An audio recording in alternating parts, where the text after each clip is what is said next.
half moon tsaka ano yan, half moon na male at tsaka crown tail na female. Project ko lang yan. Gusto ko magkaroon ng hapsan eh.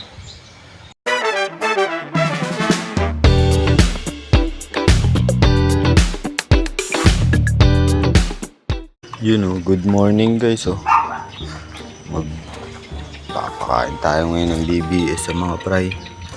Tapos may nakita ako dito. Ito guys, tignan nyo. Ito.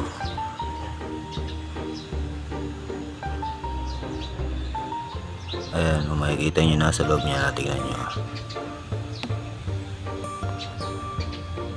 Ang ganda ng nasa loob niya ito.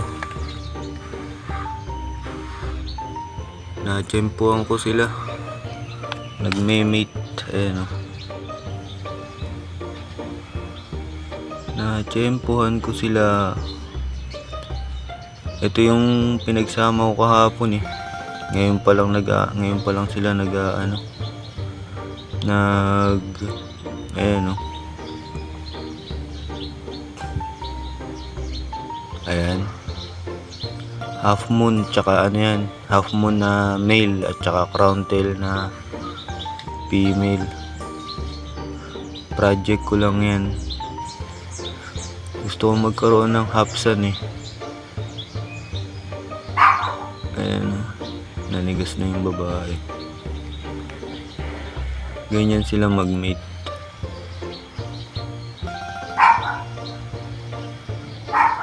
Na-tsempuhan ko sila, ngayon pa lang sila kala ko gabi pa. Papasok pa naman ako, hindi ko agad matatanggal yung babae na ito.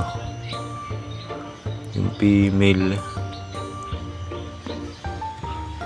Mamayang gabi na uwi ko. Baka bugbugin ng lalaki to. Kasi maya tapos na mag-mate yan eh. Tapos na mag-lay ng eggs. Ayan, panoorin muna natin sila saglit. Baka mabulabog ko. Ang dami na naman sigurong itlog nito. Wala pang isang buwan, kakaitlog lang nung March 10 eh. April pa lang. Kalahating buwan mahigit pa lang. Ayan na naman. Masipag mangitlog tong crown tail na to eh. Pangatlong beses niya na yan na nangingitlog. Ang lalaki na nga nung unang anak niya eh. Ayan o. Tignan natin. Kung iisa pa to, malaki pa yung tiyan ng babae. Hindi, manipis na, konti na lang yan. Kaso hindi ko siya matatanggal dahil ako'y aalis.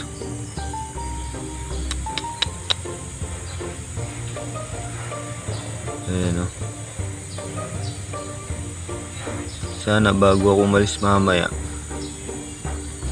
tapos na sila para matanggal ko na agad.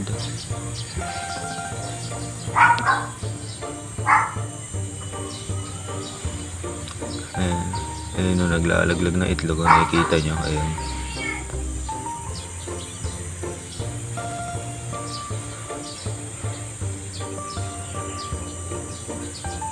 Hindi naman nasisira yung pinila, hindi naman sila nag-aaway. Magaling din yung male na yan, yung lalaki na yan. Pangalawang pares na nila yan eh. So yun, hanggang dito na lang muna. Pabayaan muna natin sila at baka madistorbo. Baka mag-field na may mga itlog na sa bubble. So ang dami na naman yan. So yun, hanggang dito na lang muna. Fish.